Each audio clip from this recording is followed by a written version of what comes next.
I've been talking to my father about selling the family business. Wait a second, didn't you just take the reins of the company last year? That's true, but we know we can't stay competitive without investing in a lot of new equipment. I'm surprised you could convince your father to sell. He always seemed determined to hand down the company to the next generation. I haven't convinced him yet. He's insisting on a family meeting to discuss it. That sounds fair. You can plead your case in front of everyone's. How did the family meeting go? Talking about selling something that's been in the family for 100 years really touched the never with the old generation. They must have a strong emotional attachment to the business. It's true, even after I explained why we can no longer compete, they still want to hang on to it. It sounds like you don't really want to run a falling business. Running a family business into the ground doesn't look good on a resume. I heard you put the business up for sale. I guess the majority of family members agreed with you. Sadly, the both went along generation lines. I know how badly you wanted to build a consensus among the whole family. I was never gonna convince them all. Even after you explained all the pros and cons of selling versus keeping the company. Yep, my uncles and aunts didn't wanna hear anything negative I said about the business. They still think is the greatest company in the world. So, how did the meeting with the potential buyer go? It went well, but the offer may cause a stir among some family members. Why is that? Was it too little money? No, the money is fine, but the buyer wants to close down the business and tear down the building. Well, he said it was a competitive market. What's the matter with building something new? I think seeing our company replaced with a coffee shop will feel too final for some members of the family. How did the family take it when you told them about the offer? I was pleasantly surprised. Most of them finally agreed after I broke it down for them. What did you say to finally convince them to go along with it?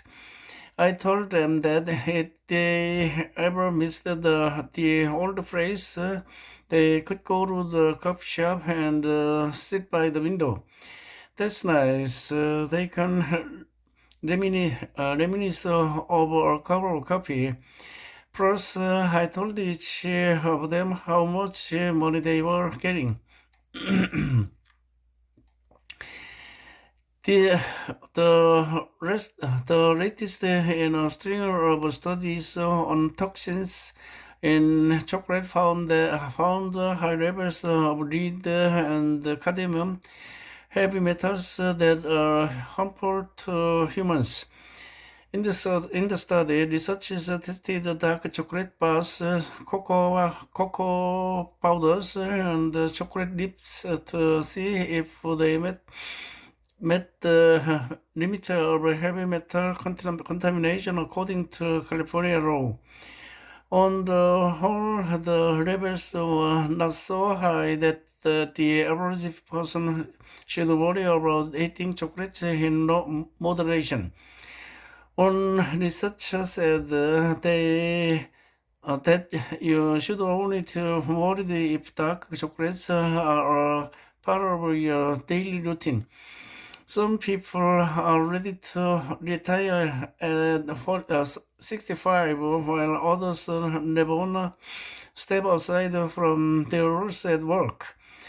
Scientists have wondered what makes some people more recru- uh, reluctant to leave their fast-paced job even when they can no longer keep up or they become forgetful. This happens in all jobs at all levels. For instance, many professional athletes continue playing until they eventually cross the bone.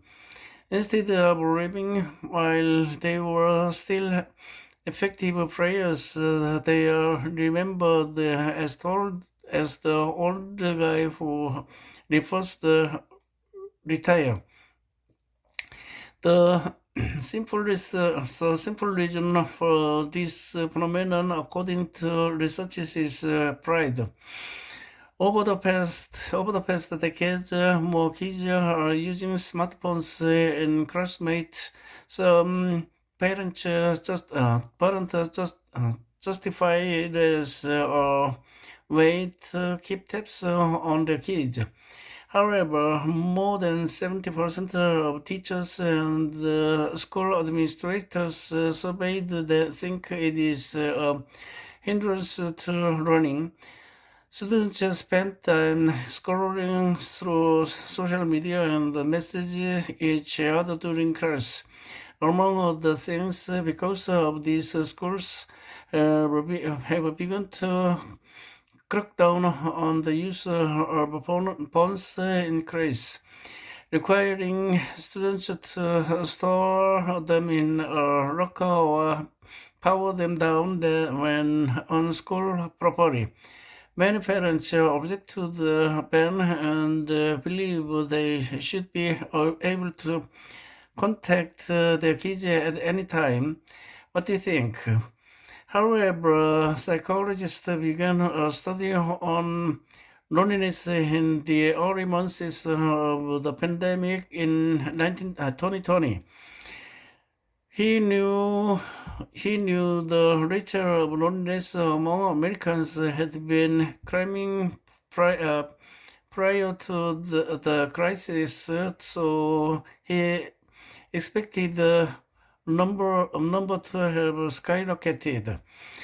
After sending out his survey, the results quickly came pouring in. Nearly 50% of respondents said they reached out to people but felt nobody reached out to them.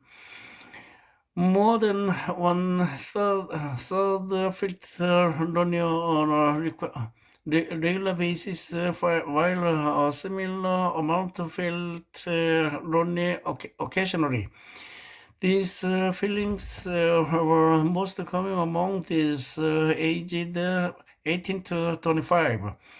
Since the end of the pandemic, the loneliness epidemic has persisted, although the numbers have slightly declined. Over the past 25 years, the number of people signing up for typing classes has declined. This has resulted in a large number of Gen Z who can't touch type.